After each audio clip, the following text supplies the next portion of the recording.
نحمدہ ونصلی علی رسولہ الکریم۔ عزیزان محترم، میں Muhammad Aslam Dodi, chairman Liberal Party Pakistan, آپ سے مخاطب ہوں اور آپ دیکھ رہے ہیں Liberal Party Pakistan YouTube channel. عزیزان محترم، پیش خدمت ہے پروگرام ڈائلیکٹیکل لبرلزم۔ آج کا موضوع ہے ڈائلیکٹیکل لبرلزم کا رکن نمبر 11، تخلیق۔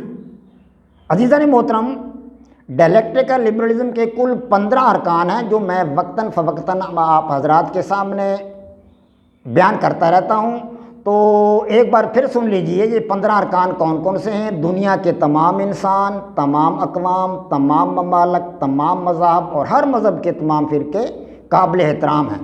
یہ 5 ارکان ہوئے۔ اگلے 6 ارکان یہ ہیں: تفہیم، تعمیر، تسخیر، توازن، تبدیلی اور تخلیق۔ آزادی کی پہچان ہے۔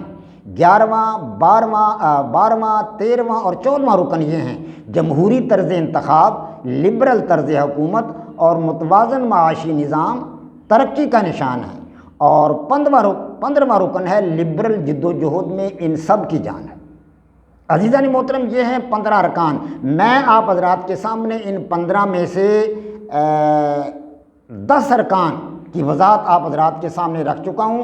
آج میں آپ حضرات کے سامنے 11واں رکن تخلیق رکھ رہا ہوں۔ تو تخلیق کے بارے میں آپ کو کچھ بتانے سے قبل میں یہ بتانا چاہتا ہوں کہ میں نے یہ رکن کہاں سے اخذ کیا ہے، کہاں سے لیا ہے، کہاں سے میں نے اس کو مستخرج کیا ہے۔ تو عزیزان محترم، میں آپ کو پہلے بھی بتا چکا ہوں کہ اپنے یہ 15 ارکان وضع کرنے سے پہلے سب سے پہلے میں نے قوانین فطرت دریافت کیے تھے۔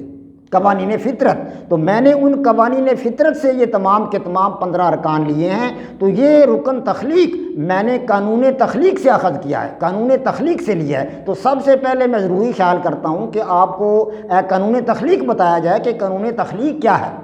تو آئیے عزیزان محترم، میں سب سے پہلے آپ کو یہ بتاؤں کہ قانون تخلیق کیا ہے۔ تو عزیزان محترم، قانون تخلیق یہ ہے کہ انسانی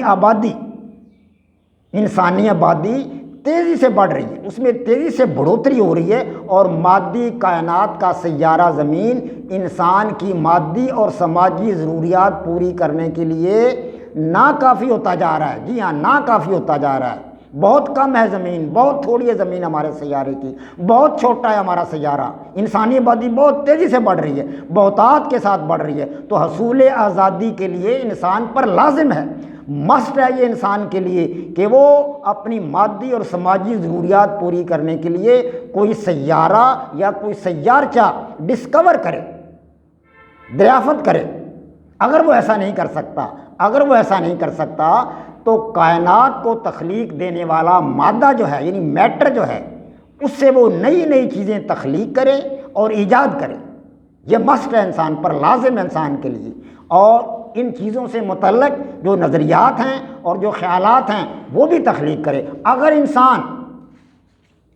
انسان قانون تخلیق پر عمل پیرا نہیں ہوتا تو یاد رکھیں 2-3 صدی بعد کرۂ ارض پر انسانی آبادی اتنی بڑھ جائے گی، انسانی آبادی کتنی بہتات ہو جائے گی کہ زمین پر تل دھرنے کو جگہ نہیں ملے گی۔ جگہ جگہ انسانی آبادی، رہائشی مکانات، صنعتی فیکٹریاں اور ملیں اور کارخانے ہوں گے، اور زمین کا 1 انچ بھی ہمیں دستیاب نہیں ہوگا کاشتکاری کرنے کے لیے۔ جب کاشتکاری کرنے کے لیے ہمیں جگہ دستیاب نہیں ہوگی تو انسان کیا کھائے گا؟ گندم کہاں سے پیدا ہوگی؟ چاول کہاں سے پیدا ہوں گے؟ گنا کہاں سے حاصل کریں گے؟ ہاں جی، کپاس کہاں سے حاصل کریں گے؟ کپڑا کیسے حاصل ہوگا؟ یہ ساری چیزیں ہمیں کہاں سے حاصل ہوں گی؟ کون دے گا ہمیں یہ چیزیں؟ تو عزیزان محترم، انسان اپنے معاشرتی، معاشی اور سیاسی مسائل سے حصول آزادی کے لیے آپا دھاپی کا شکار ہو جائے گا۔ کھینچا تانی شروع ہو جائے گی، ایک دوسرے سے چھینیں گے لوگ، آپا دھاپی شروع ہو جائے گی، دنگے فساد، لڑائیاں جھگڑے پھوٹ پڑیں گے۔ جی ہاں، اور کائنات سے انسان کا وجود مٹ جائے گا، کائنات سے انسان کا وجود مٹ جائے گا۔ تو عزیزان محترم، میں تھوڑی سی وضاحت کر دوں اب تخلیق کی، کہ کائنات ایک تخلیق شدہ وجود ہے۔ کائنات ایک تخلیق شدہ وجود ہے، اور اس کی بنیاد ہے مادہ، میٹر۔ اور میٹر کے بارے میں ہم جانتے ہیں کہ مادہ ہر وہ چیز ہے جو وزن رکھتی ہے اور جگہ گھیرتی ہے۔ تو انسان بھی مادہ ہے، مادی چیز ہے۔ انسان انہی عناصر سے بنا ہے، جو عناصر کرۂ ارض پر موجود ہیں۔ انسان کے اندر آکسیجن موجود ہے، آکسیجن کے بغیر تو انسان زندہ نہیں رہ سکتا۔ جب انسان سانس لیتا ہے تو آکسیجن کو اندر لے جاتا ہے اور کاربن ڈائی آکسائڈ کو باہر نکالتا ہے۔ انسان کے جسم کے اندر کاربن موجود ہے، ہائیڈروجن موجود ہے، نائٹروجن موجود ہے، اس کے علاوہ بہت سارے دیگر کمپاؤنڈز موجود ہیں، مرکبات موجود ہیں، اور انسان کے اندر ہمہ وقت جو ہے بہت سارے کیمیکل ہوتے رہتے ہیں، کیمیکل ریئیکشنز ہوتے رہتے ہیں، جس سے نئے نئے مرکبات پیدا ہوتے رہتے ہیں۔ بہت ساری چیزیں جسم سے خارج ہو جاتی ہیں اور بہت ساری چیزیں جسم کا حصہ بن جاتی ہیں۔ تو یہ تمام عناصر انسان کے جسم کے اندر موجود ہیں۔ تو انسان بھی مادہ سے تخلیق ہوا، اور مادی اشیاء کے بغیر یہ زندہ بھی نہیں رہ سکتا۔ اب خوراک کے بغیر انسان زندہ نہیں رہ سکتا، ہوا کے بغیر انسان زندہ نہیں رہ سکتا، پانی کے بغیر انسان زندہ نہیں رہ سکتا۔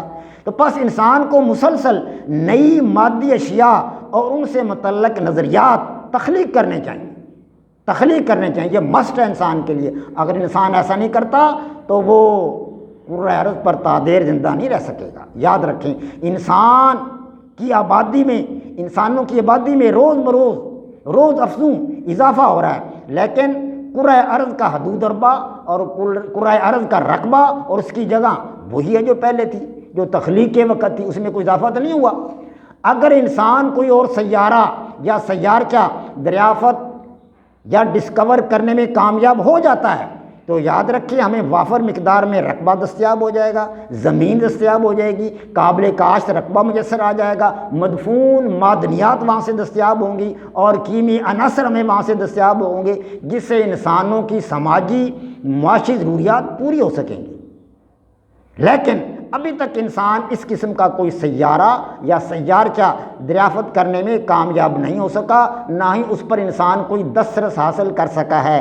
بس انسان کو کرۂ ارض کے جو وسائل ہیں، جو محدود وسائل ہیں زمین کے، انہی سے گزارا کرنا ہوگا، اور انہی پر اس کو اپنی جو ہے ضروریات وہ پوری کرنی ہوں گی۔